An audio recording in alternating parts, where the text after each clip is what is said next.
currently in a partially self-contained and partially mainstream middle school program.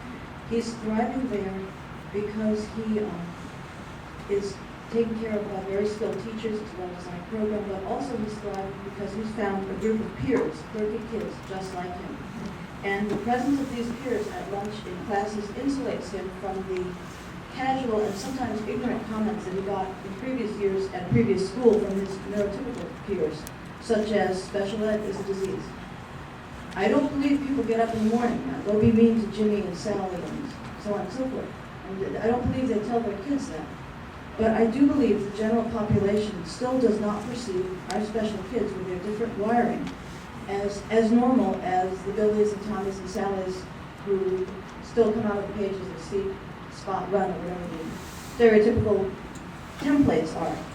But all kids on some level, verbal or nonverbal, mobile or immobile physically, want to be the same. They want to be normal. They want to be valued for their individual special qualities. They want to grow up to be normal, quote-unquote normal, typical adults connected to the community, contributing as well as receiving from the community, and in that way, living a worthwhile life, even if it doesn't lead to the typical template of vocation and earning a living and running a household, or college and profession and earning a living and having a career and living independently.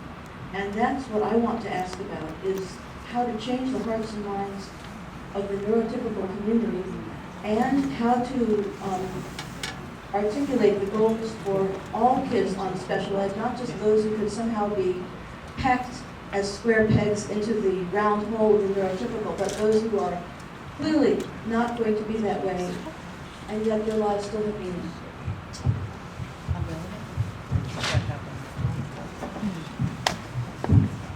So, I mean, man, if I had the answer to that, I'd solve all the world problems and we have world peace.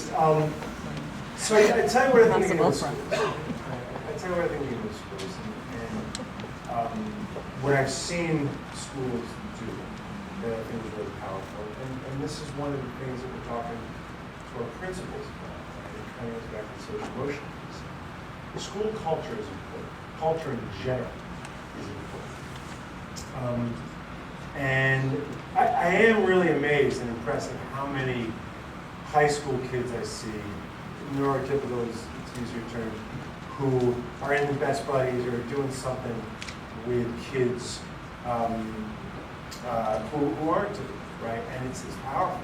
I see it. You know, I'm seeing it with my own son in 4th grade with the kindergarten kids that he's working with. So the thing we're talking to our principals about is culture and relationships. We know that when that a kid who is struggling in school, we know the relationship is most important, right? Amongst adults and between kids and between adults and kids, right? And there are ways to increase positive relationships in schools. There are just ways you can do it. It's in fact one of the core values that the board has, right? It's relationships. Because we know relationships are an essential part of culture. The schools that focus on positive relationships amongst and between kids and adults, right? Kids tend to feel safe, they tend to feel good, right? They tend to feel positive.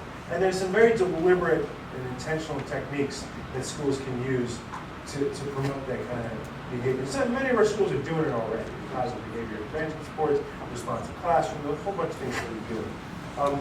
But that's one of the things we are going to be explicitly building into our accountability work. And by accountability, I mean how we measure, right? So something I did in my previous district was there's really, when we did a student survey, I used to ask, we would ask the kids, is there one adult in the building that knows you well? Because we know that if there's one adult that knows you well, then your chances of doing well are greatly increased. And then you break it down by different groups, right? And you want to see that in the rise. So we're focusing a lot on culture, on relationships, again, on practice, right? What does it feel like to be in school every day? What does it feel like to be in the classroom every day? If you do that, you're going to get better results. And that's going to be the focus. If anybody has the key to completely eliminating all silly, stupid, and mean things that kids say, please let me know, and I'll do it. But we're trying to get at a lot of it through culture work, through relationship work, through engagement work, and through the social emotional work. And we probably have time for one or two more. I don't know who's that.